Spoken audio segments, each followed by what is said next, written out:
அன்னை தகவல் சேனலில் இன்றைக்கி என்ன பார்க்க போகிறோம் அப்படின்னா, Indian oil corporation limited IOCL வேலைகள் அப்படின்னு போட்டிருக்காங்க. இது ஒரு central government job, regular basis அப்படின்ட்டு சொல்லியிருக்காங்க. மொத்தம் எத்தனை போஸ்டிங் கால்ஃபார் பண்ணியிருக்காங்க அப்படின்னா 467 போஸ்டிங்கு கால்ஃபார் பண்ணியிருக்காங்க. என்னென்ன போஸ்டிங் அப்படின்னா, technical attendance 1, junior engineer assistant 4, junior quality control assistant 4 மற்றும் இன்ஜினியரிங் அசிஸ்டண்ட் போஸ்ட்டுக்கு கால்ஃபார் பண்ணியிருக்காங்க.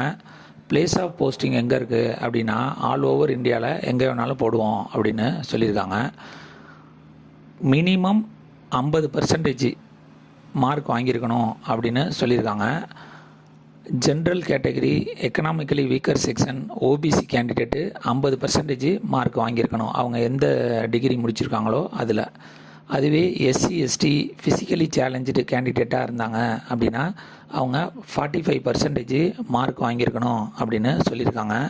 என்னென்ன போஸ்டிங்கு, குவாலிஃபிகேஷன் என்ன, ஏஜ் லிமிட் என்ன அப்படிங்கிறத ஒன் பை ஒன்னாக பார்க்கலாம். First junior engineering assistant grade 4 ப்ரொடக்ஷனில் போஸ்ட் கோடு 201ன்னு சொல்லியிருக்காங்க. மொத்தம் 198 போஸ்டிங்கு சொல்லியிருக்காங்க. குவாலிஃபிகேஷன் என்ன வேணும் அப்படின்னா, 3 years diploma in chemical engineering முடித்தவங்க, பெட்ரோ கெமிக்கல் இன்ஜினியரிங் முடித்தவங்க, கெமிக்கல் டெக்னாலஜி முடித்தவங்க, refinery and Pedro chemical engineering முடித்தவங்க இதுக்கு விண்ணப்பிக்கலாம் அப்படின்னு சொல்லியிருக்காங்க. இதை தவிர 3 இயர்ஸ் பிஎஸ்சியில் மேத்தமெட்டிக்ஸு, ஃபிசிக்ஸு, கெமிஸ்ட்ரி அல்லது இண்டஸ்ட்ரியல் கெமிஸ்ட்ரி இதை மேஜராக எடுத்து படித்தவங்களும் இதுக்கு விண்ணப்பிக்கலாம். அவங்க ரெகனைஸ்டு இன்ஸ்டியூட் அல்லது யூனிவர்சிட்டியில் முடிச்சிருக்கணும் அப்படின்னு சொல்கிறாங்க. இதை தவிர 1 இயர் எக்ஸ்பீரியன்ஸ் இருக்கணும் அப்படின்னும் சொல்கிறாங்க. Second junior engineering assistant grade 4 PNU post code 202 அப்படின்னு சொல்லியிருக்காங்க. மொத்தம் 33 போஸ்டிங்க்கு கால்ஃபார் பண்ணியிருக்காங்க. பாய்லர் காம்பிடன்சி சர்டிஃபிகேட் அப்படிங்கிறது கண்டிப்பாக வச்சுருக்கணும் அப்படின்னு சொல்கிறாங்க. வித் செகண்ட் கிளாஸில் முடிச்சிருந்தாலும் ஓகே அப்படிங்கிறாங்க. 3 years diploma in mechanical engineering அல்லது எலக்ட்ரிக்கல் இன்ஜினியரிங் அல்லது diploma in electrical and electronic engineering முடித்தவங்க இதுக்கு விண்ணப்பிக்கலாம். இதை தவிர 10th ப்ளஸ் ஐடிஐயில் ஃபிட்டர் 2 இயர்ஸ் கோர்ஸ் முடித்தவங்களும் இதுக்கு விண்ணப்பிக்கலாம் அப்படின்னு சொல்லியிருக்காங்க. பிஎஸ்சியில் maths, physics, chemistry and industrial chemistry recognised institute and யூனிவர்சிட்டியில் முடித்தவங்க இதுக்கு விண்ணப்பிக்கலாம். எக்ஸ்பீரியன்ஸ் 1 இயர் இருந்தால் போதும் அப்படின்னு சொல்லியிருக்காங்க. Third junior engineering assistant grade 4 PNU and ONM post code 203 22 போஸ்டிங்க்கு கால்ஃபார் பண்ணியிருக்காங்க. 3 years diploma in electrical engineering அல்லது diploma in electrical and electronic engineering முடித்தவங்க இதுக்கு விண்ணப்பிக்கலாம் அப்படின்னு சொல்லியிருக்காங்க. எக்ஸ்பீரியன்ஸ் 1 இயர் இருக்கணும் அப்படிங்கிறாங்க. Fourth junior engineering assistant grade 4 electrical அல்லது junior technical assistant grade 4 post code 204 25 போஸ்டிங்க்கு கால்ஃபார் பண்ணியிருக்காங்க. 3 years diploma in mechanical engineering முடித்தவங்க இதுக்கு விண்ணப்பிக்கலாம் அப்படின்னு சொல்லியிருக்காங்க. எக்ஸ்பீரியன்ஸ் 1 இயர் இருக்கணும்.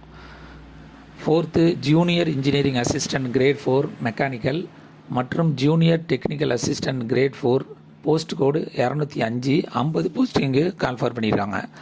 இது 3 years diploma in mechanical engineering முடித்தவங்க அல்லது 10th with ITI in fitter trade 2 years course முடித்தவங்க இதுக்கு விண்ணப்பிக்கலாம் அப்படின்னு சொல்லியிருக்காங்க. Experience 1 year. அஞ்சாவது junior engineering assistant grade 4 instrumentation அல்லது junior technical assistant grade 4 post code 206ன்னு சொல்லியிருக்காங்க. 24 போஸ்டிங்க்கு கால்ஃபார் பண்ணியிருக்காங்க. 3 years diploma in instrumentation engineering அல்லது இன்ஸ்ட்ருமெண்டேஷன் அண்டு எலக்ட்ரானிக்ஸ் முடித்தவங்க, இன்ஸ்ட்ருமெண்டேஷன் அண்டு கண்ட்ரோல் இன்ஜினியரிங் முடித்தவங்க, applied electronics and instrumentation engineering முடித்தவங்க இதுக்கு விண்ணப்பிக்கலாம் அப்படின்னு சொல்லியிருக்காங்க. Experience 1 year. ஆறாவது junior quality control analyst great 4 post code 207 அப்படின்னு சொல்லியிருக்காங்க. 21 போஸ்டிங்க்கு கால்ஃபார் பண்ணியிருக்காங்க. பிஎஸ்சி வித் ஃபிசிக்ஸ் அல்லது கெமிஸ்ட்ரி அல்லது இண்டஸ்ட்ரியல் கெமிஸ்ட்ரி மற்றும் மேத்தமெட்டிக்ஸ் முடித்தவங்க இதுக்கு விண்ணப்பிக்கலாம் அப்படின்னு சொல்லியிருக்காங்க. 1 year experience. 7th junior engineering assistant grade 4 fire and சேஃப்டியில் கேட்டிருக்காங்க. போஸ்ட் கோடு 208 27 போஸ்டிங்க்கு கால்ஃபார் பண்ணியிருக்காங்க. மெட்ரிக் அதாவது 10th plus sub officer course முடித்தவங்க என்எஃப்எஸ்சி நாக்பூர் அல்லது ஈக்குவலண்ட் ரெகக்னைஸ்டு இன்ஸ்டியூட் அல்லது யூனிவர்சிட்டியில் முடித்தவங்க இதுக்கு விண்ணப்பிக்கலாம் அப்படின்னு சொல்லியிருக்காங்க. Valid heavy vehicle driving licence வச்சுருக்கணும் மற்றும் 1 year எக்ஸ்பீரியன்ஸ் இருக்கணும் அப்படின்னு சொல்கிறாங்க. 8th engineering assistant electrical post code 301 15 போஸ்டிங்கு கால்ஃபார் பண்ணியிருக்காங்க. 3 years full time diploma any of the following discipline, அதாவது ரெகக்னைஸ்டு யூனிவர்சிட்டி அல்லது காலேஜில் படித்தவங்க இதுக்கு விண்ணப்பிக்கலாம். எலக்ட்ரிக்கல் இன்ஜினியரிங் மற்றும் எலக்ட்ரிக்கல் அண்டு எலக்ட்ரானிக்ஸ் இன்ஜினியரிங் முடித்தவங்க இதுக்கு விண்ணப்பிக்கலாம் அப்படின்னு சொல்லியிருக்காங்க. 9 engineering assistant mechanical post code 302 8 posting call for பண்ணியிருக்காங்க. 3 years full time diploma in any of the following discipline mechanical engineering அல்லது ஆட்டோமொபைல் இன்ஜினியரிங் முடித்தவங்க இதுக்கு விண்ணப்பிக்கலாம் அப்படின்னு சொல்லியிருக்காங்க. 10 engineering assistant T&I post code 303 15 போஸ்டிங்கு கால்ஃபார் பண்ணியிருக்காங்க. 3 years full time diploma in the following recognised university அல்லது காலேஜில் படித்தவங்க என்னென்ன சொல்கிறாங்க அப்படின்னா electronics and communication engineering, electronics and telecommunication engineering, electronics and radio communication engineering, instrumentation and control engineering, instrumentation and process control engineering, electronics engineering முடித்தவங்க இதுக்கு விண்ணப்பிக்கலாம் அப்படின்னு சொல்லியிருக்காங்க. 11th டெக்னிக்கல் அட்டண்டன்ட் 1 போஸ்ட் கோடு 401 29 போஸ்டிங்கு கால்ஃபார் பண்ணியிருக்காங்க. 10th மற்றும் ITI முடித்தவங்க இதுக்கு விண்ணப்பிக்கலாம் அப்படின்னு சொல்லியிருக்காங்க. ஐடிஐயில் என்னென்ன எதிர்பார்க்குறாங்க அப்படின்னா electrician, electronic mechanic, fitter, instrument mechanic, chemical plant, machinist அல்லது machinist in grinder. 7th mechanic operator electronics communication system. 8th turner. 9th wireman. 10th draftsman mechanic industrial electronics, information technology and ESM. 13 mechanic and refrigeration and air condition. 14 machinist diesel முடித்தவங்க இதுக்கு விண்ணப்பிக்கலாம் அப்படின்னு சொல்லியிருக்காங்க. இந்த எக்ஸாமுக்கு age limit என்ன கொடுத்துருக்காங்க அப்படின்னா 18லேருந்து 26 வயசு இருக்கிறவங்க விண்ணப்பிக்கலாம் அப்படின்னு சொல்லியிருக்காங்க. 31/7/2024 அன்னைக்கு 26 வயசுக்குள்ளே இருக்கிறவங்க இதுக்கு விண்ணப்பிக்கலாம் அப்படின்னு சொல்லியிருக்காங்க. ஏஜ் ரிலாக்ஸேஷன் யார் யாருக்கு எவ்வளோ இயர் கொடுத்துருக்காங்க அப்படின்னா SC/ST கேண்டிடேட்டாக இருந்தால் 5 years ஏஜ் ரிலாக்ஸேஷன், OBC கேண்டிடேட்டாக இருந்தால் 3 years ஏஜ் ரிலாக்ஸேஷன் கொடுத்துருக்காங்க. இதுவே ஃபிசிக்கலி சேலஞ்சடாக இருந்தாங்க அப்படின்னா ஜென்ரல் மற்றும் எக்கனாமிக்கலி வீக்கர் செக்ஷனுக்கு 10 வருஷம் ஏஜ் ரிலாக்ஸேஷன் கொடுத்துருக்காங்க. SC/ST ஃபிசிக்கலி கேண்டிடேட்டாக இருந்தாங்க 15 வருஷம் ஏஜ் ரிலாக்ஸேஷன் உண்டு. ஃபிசிக்கலி சேலஞ்சடு OBC கேண்டிடேட்டாக இருந்தாங்க அப்படின்னா 13 வருஷம் ஏஜ் ரிலாக்ஸேஷன் உண்டு அப்படின்னு சொல்லியிருக்காங்க. எக்ஸ் சர்வீஸ்மேன் கேண்டிடேட்டாக இருந்தாங்கன்னா ஆஸ் பர் கவர்மெண்ட் பாலிசி மூலியமாக ஏஜ் ரிலாக்ஸேஷன் உண்டு அப்படின்னு சொல்லியிருக்காங்க.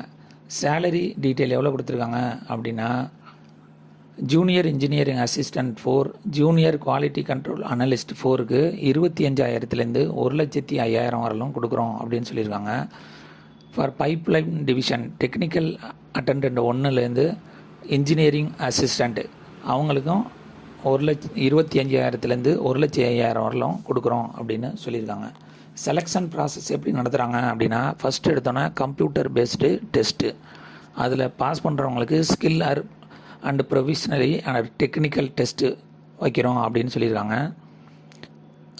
தமிழ்நாட்டில் எக்ஸாம் சென்டர் எங்கே அப்படின்னா சென்னை அப்படின்னு சொல்லியிருக்காங்க. அப்ளிகேஷன் ஃபீஸ் நான் SC/ST எக்ஸ் சர்வீஸ்மேனு ஃபிசிக்கலி சேலஞ்சருக்கு நில் அப்படின்னு சொல்லியிருக்காங்க. அதர் கேண்டிடேட்டுக்கு 300 அப்படின்னு சொல்லியிருக்காங்க. ஆன்லைன் மூலியமாக மட்டும்தான் இந்த எக்ஸாமுக்கு விண்ணப்பிக்க முடியும். டிஸ்கிரிப்ஷனில் லிங்க் கொடுத்துருக்கேன். விண்ணப்பிக்க கடைசி நாள் 21/8/2024 இரவு 11:55 அப்படின்னு சொல்லியிருக்காங்க. விண்ணப்பித்து வெற்றி பெற்று பணியில் சேருக. நன்றி, வணக்கம்.